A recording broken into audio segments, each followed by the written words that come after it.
Hey guys, in this video we're going to cover tower identifiers, or this thing right here.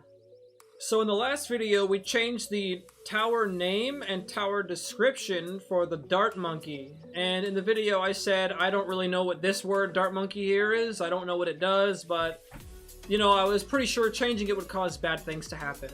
Well, I spent some time researching it, and I'm going to let you guys know now what that does, and how cool it actually is. So before continuing, I just want to show you guys, I'm going to click on Towers right here, and you can see this is my Dart Monkey. Currently, I've got him at level 7, this is how much experience he has, and these are the upgrades I have unlocked for him. Remember this is going to be important later. So like I said, this video is going to be on tower identifiers, and that's what this is. That's also what this is. They're tower identifiers. Well, what does that mean? Before we can answer that, let's ask ourselves what a tower even is, or what do they have to them?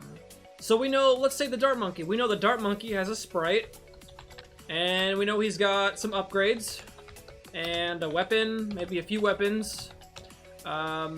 He's got his level, which we store in the save file. Let's just say like a cost. And we'll just leave it like that for now. So these are some attributes that the tower Dart Monkey has to it.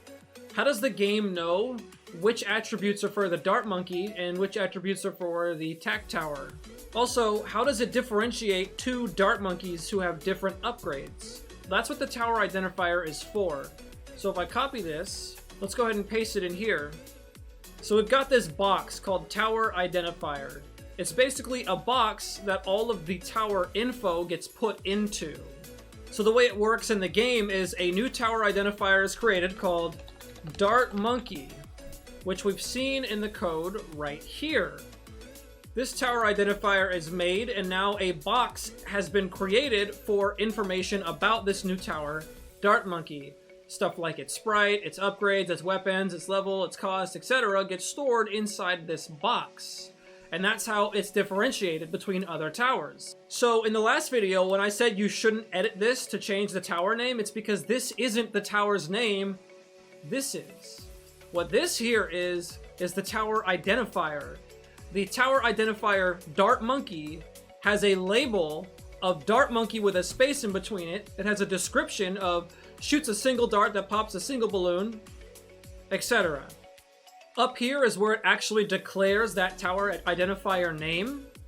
If we look at the P code, you could change it here if you wanted to. But interestingly, if you change the tower identifier anywhere, it's going to crash and it won't work, unless you do it in the right order. You see, something funny happens when you do it in the right order. The game treats it like a brand new tower. So if we change the right spots, and we make all the tower identifiers for Dart Monkey consistent with the new name, we'll have essentially created a brand new tower. That's what this video is going to be on. And remember to not forget the level of my Dart Monkey before. He was level 7. So what we're going to do in this video is we're going to replace the name Dart Monkey, or the tower identifier Dart Monkey, and we're going to change it to Dart Monkey with an X at the end. So using this instance right here, it would look like Dart Monkey with a capital X at the very end. There's going to be 2 instances of it in this tower file here. There's going to be 2 instances of it in this tower factory file, 1 instance in tower menu set, and 1 instance in tower place. If we changed all the right instances, it's going to treat it like a brand new tower. So what we're going to do is we're going to start with the tower file, press Ctrl F, and it'll open up this quick find. Type in DART MONKEY with no space. Make sure you have a capital D and a capital M unless you want to ignore case sensitive. Just check ignore case in that scenario. So we've got one identified here. We're going to go to the P code, click edit P code, and put a capital X at the very end, and then press save. We're going to click on the action script again, and then press Ctrl F and type in Dart Monkey. You see it identifies the one we just changed. We don't want that one, so we're going to press the down arrow, and here it is, the next one. Dart Monkey without a capital X, so we're going to click on that. There it is. So we're going to click edit P code, put a capital X, save it, and we're done editing this file. Now, a second ago I said you have to click back on the action script to search for the next one. The reason why is the game splits the P code into different sections. So if you tried searching the P code for every instance of Dart Monkey, you wouldn't find them all. You'd only find the certain amount of Dart Monkey instances in the section of P code you're looking through. So you've got to click back on the action script and then search for the instances of Dart Monkey in the action script. And that's what we're going to do in Tower Factory as well.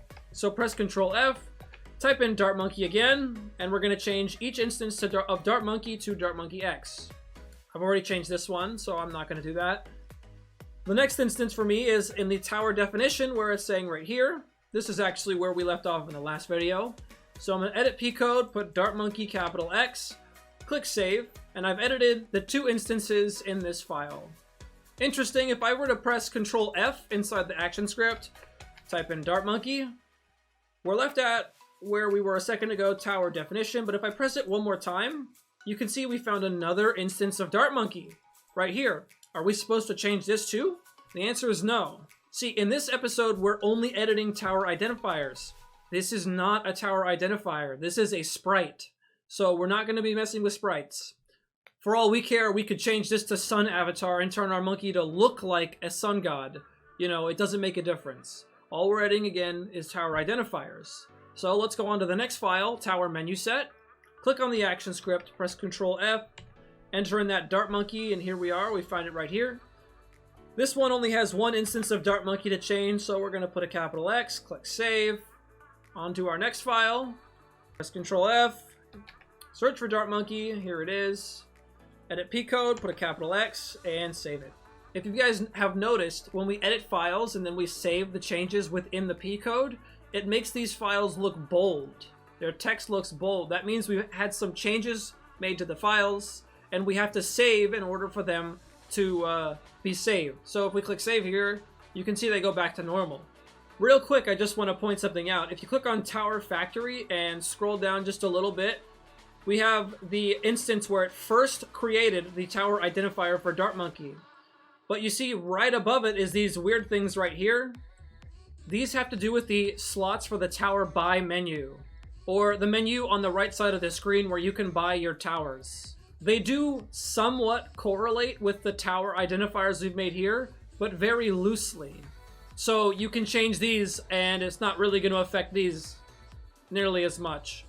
Also, this instance here would be the top left corner of the tower select menu or tower buy menu, which is the Dart Monkey.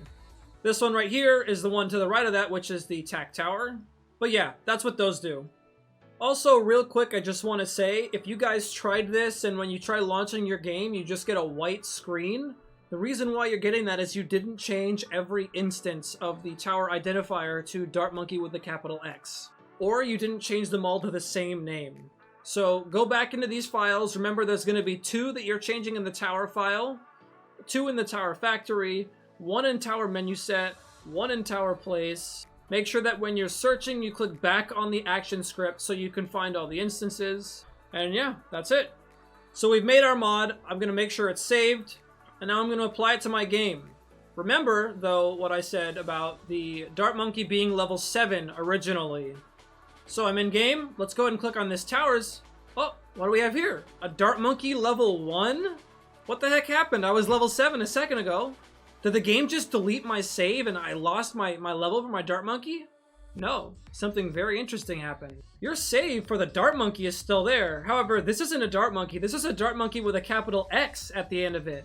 What we've done is created a brand new tower that looks like a Dart Monkey and it'll act like a Dart Monkey, but it is not a Dart Monkey. It's a Dart Monkey X. And that's why it's level 1. Because Dart Monkey X was never leveled up before. Dart Monkey X is level 1. It's brand new. You know, Dart Monkey regular, no, he's level 7. And all that is in the save file. You know, but Dart Monkey X, no, he's only level 1. And that's why we don't have any levels, experience, or upgrades. So the whole point of this video was kind of to explain what tower identifiers are, because I felt like I did a poor job explaining that in the last episode. I also wanted to show you guys what happens when we change tower identifiers, and when we change them properly, what happens. And what happens is we made a brand new tower. With some hard work, we could actually add a whole new tower to the game with what we just did. There might be more steps involved, but later in the series we'll cover how to do that. Anyways, thank you guys for watching. If you have any questions, ask them in the comments or join the Discord server, which I have linked in the description. There's a lot of really knowledgeable people in there. Mr. Nuke included, myself, we're more than happy to help you guys out. Also, if all this is confusing and you're not really sure how I had any of this or whatever, watch the first episode in this series. It's going to teach you how to get the files and how to get started modding Bloons Tower Defense 5 Flash. Anyways, thanks for watching, guys. I'll see you next time. Bye!